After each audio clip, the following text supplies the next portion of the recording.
Alright guys, Josh here from Liverseed. I got some exciting updates for you. Our bathroom with our toilet that works. It's beautiful to actually use it in comparison to a hole in the ground. This is ready for demolition. Now we've had our chimney guy come in and he's sorted out the chimney. Now the top of this chimney breast in the loft area is actually gone now. He's removed that completely, which means hopefully removing this and that little thing that goes around the perimeter, that should be fairly easy. I should just be able to knock that out pretty cleanly with a hammer and chisel, and that should come out nice. And then we can start working on the rest of the walls, etc. in time for our borehole water in probably about a month and a half. And really prep this room so that when they do it, give us the water supply, we can run all the piping through, and we can within maybe a couple of weeks sort out the bathroom nicely. Now I'm going to show you upstairs, because every job that you do always creates other problems. First of all, this ladder that I'm using that's here is very wonky. It's slanted. It creaks and it's held together by one nail either side. And it scares me every time I climb it. But here we are. I'm up here. So this, I haven't showed you yet. This is going to be the bedrooms. This is the loft space. So here it is. So they've removed that chimney rest, which goes all the way down to this square here. There we go. That goes into the bathroom. And now we need a roofer to come and block off this hole, which is going to cost another about 300 euros or so. And then I need to clear out everything in here to start prepping for insulation all around the walls, the roof, and then do flooring. Now the other problem that we've got is this is the main chimney. So where the kitchen is going to be is where the main fireplace and oven is. Now normally what would happen is you would heat up, put firewood in, make a fire, etc. Heat up the stove, which will heat up all of the walls that I showed you in the previous video, or videos rather, and then it would heat up all of this brickwork. So if you're up here in the winter, especially if you've got insulation everywhere, then that would actually provide all your heating, or should provide most of your heating, because the hot air and the fumes, etc., will heat up the brick and radiate out, which is really good. But now we have a flue inside this, which is just like a metal tube to take up the smoke and the fumes. Now that's not going to reach the brick, and it's just going to mean that it's not going to heat up. So currently we have no way of heating this loft area. I need to figure out a solution. If anybody's got any sort of ideas, I mean, I've thought of like the standard electric heaters, we're going to end up putting an electric boiler into the bathroom, because that's separate, and like I just showed you, we're going to demolish the fireplace. But for the sake of just instantaneous hot water, or very quick hot water, we want a boiler, kids washing, etc. So that'll be very useful. So a boiler, one radiator is going to go into the bathroom. In the loft area, I don't know whether we're going to run some pipe ups and put another radiator. But then if we block this loft area into like multiple rooms, it'll be tight. We're only going to use it for beds really, but it's going to be, it'll probably require multiple radiators is what I'm trying to say. So I was also thinking to try and put, because here I'm trying to balance on this beam, but here we've got underneath that large mass that I showed you in one of the videos that heats up and radiates downstairs. So I thought of another idea where we cut a big hole above that and then put the ladder there to get up into here. And then that would then basically like create some sort of like heat suction. All the heat will rise from that room and that large mass and come up here. So the third problem is this hole to climb up is in like a separate room sort of thing. So this has not got any sort of heating space whatsoever. So I'm a little bit concerned about the fact that there's no heat in there. That room, no insulation whatsoever. That's gonna hit pretty much -20 in the deep winter in January, February time. And if that's the case, then that's just gonna suck out a lot of the heat from up here. That's why I think the hole above the large mass where the main oven is would be a much smarter idea of where to put the ladder. But then that's a ladder in the middle of the living room. So yeah, there's a lot to figure out. This is what's happening with that, and I'm going to show you the fireplace. Last thing, before I climb back down, I'll just show you this. So this is like some sort of old insulation.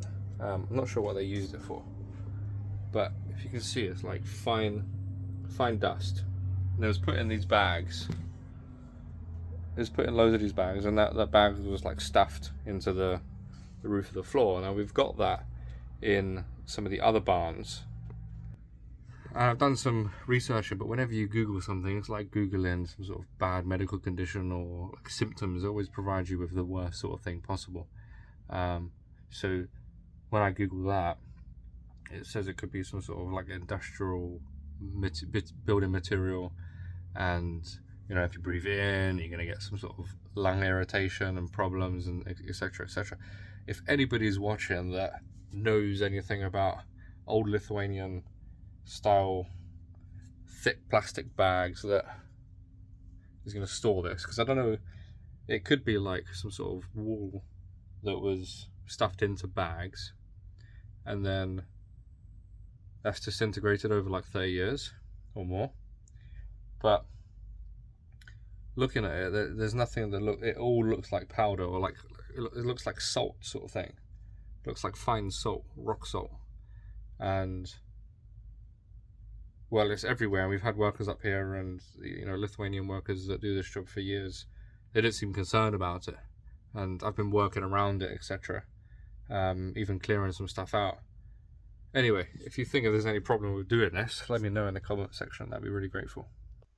Alright, so this is the fireplace. This is the main one that we're not removing. So what we've got here is the stove that I showed you before. There's nothing really changed about this, to be fair, except now we can actually burn some wood. So I've cleaned it out, and if you can see that's so far. It comes up here. Let me wide angle lens. This is for water. I can't get it out. So the hole's there, and this goes all the way here, all the way through there. So that wood slot all the way above here, and that's how we get the length of the wood to be much longer. So I've been doing some research and looking into to order the willow like seedlings, almost the cuttings. You just take like 20-25 centimeter cuttings of willows. You put that into ground and it grows. So the size of that oven's really useful. Oh, beautifully sunny here. It's really useful, and it allows me to do less cuttings, because you know, if you could only fit into a small oven or fireplace 20-25 centimeters of wood, then you're going to have to cut it twice as much as 50 centimeters of wood. So for example, this kind of wood, this kind of wood here, let's balance that, beautiful. Most people would cut it to about that size, use that, put it into their fireplace. Whereas as I just showed you, I can go to a length of double. That's half as many times as cutting the wood up, and half as many times splitting it. Now the willows is absolutely fantastic because once you plant it into the ground, it shoots up and it grows about 2 to 3 meters in length straight away in the first year. And then what you do is you cut it back down to the floor, and willow trees will then grow between 15 and 30 different like stems, almost like span out horizontally as well, or diagonally rather. And then it will, over 3 to 4 to 5 years, sweet spot is 4 years, it will get to a thickness of about 4 inches. And then when you cut it, you can then just stack those 50-60 centimeters in length, stack them, you know, with the same way you'd stack any wood. And those willows cuttings of 4 inches by 50-60 centimeters, they will dry out within 6 months. So you cut it in March, and then by winter they'll be dry. You don't need to split it because they're only 4 inches in length, and they'll fit right into that oven really nicely. So it becomes so easy for you to be able to harvest the willow. You just literally cut it up into 60 centimeters, stack it up in March, and then you can just stick it straight into your fire in the summer. Now, when we was cutting around the lake, pond, don't know what you want to call that. We'll call it a lake maybe. I found this, and this is a willow. This isn't the willow that we're looking for, really. This looks like some sort of, I mean, it got here somehow, so it must be some sort of wild seedling. For the willow that we want to grow, we need a willow hybrid, which allows it to grow much faster. The difference in the actual plant is the leaves tend to be much longer, although these are all right, but they tend to be much longer, and then it will span out less leaves. Sorry, not leaves. Branches along, so it will just shoot up long stems throughout all of it. But when I saw this, it seemed it drooped down a bit. This main stem is slightly like bent and brokenish here. So put this in, tied it up just here, and hopefully that'll allow it to grow a little bit better. But it seems to have grown already. I don't remember it being this tall. So I'm really excited to see how this becomes the mother of our willows, you know. I'd love to have a massive willow, you know, that you see like 1.5 meters diameter in the base of the trunk. And that just like becomes a feature of your land, doesn't it? I think that's a fantastic, beautiful place to kind of spend some time and feature. But now this grass is cut around here. It's beautiful. Awesome. Thanks for watching. Let me know if you want to see anything specific about willows or whatever until before March comes along, where we start ordering. We're looking at, I changed the plan with the willow. Originally was looking about 1,800 to 2,000 willow cuttings that we'll plant. So we're planting a forest basically. Now that's actually quite expensive to do, and to do all in one go is very physically demanding unless you're going to start hiring equipment, and then it becomes even more expensive, etc.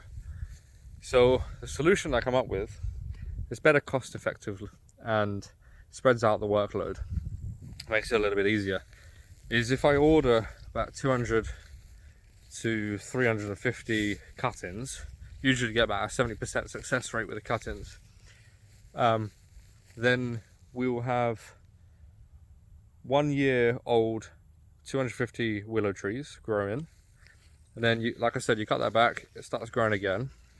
With what I cut back, I can then cut up into like 30 centimeter seedlings, if you like. We call it whips, so willow whips, and then you put that into the ground and you grow more. So instead of ordering it, basically you have like a group of your mothers, and they're going to grow your babies, and then they produce it. So I wouldn't have to order the following. what it does mean is I gotta pay for another year's worth of wood to be delivered, because the wood that we would be growing for our usage would be, you know, 3-4 years down the line, and it will be a year later than planned, which is okay. But the cost savings in purchasing the willow cuttings should be cheaper than 1 year's worth of wood, which is roughly about 750 euros currently at market prices for ashwood. So yeah, it's going well, it's going interesting. Thanks for watching.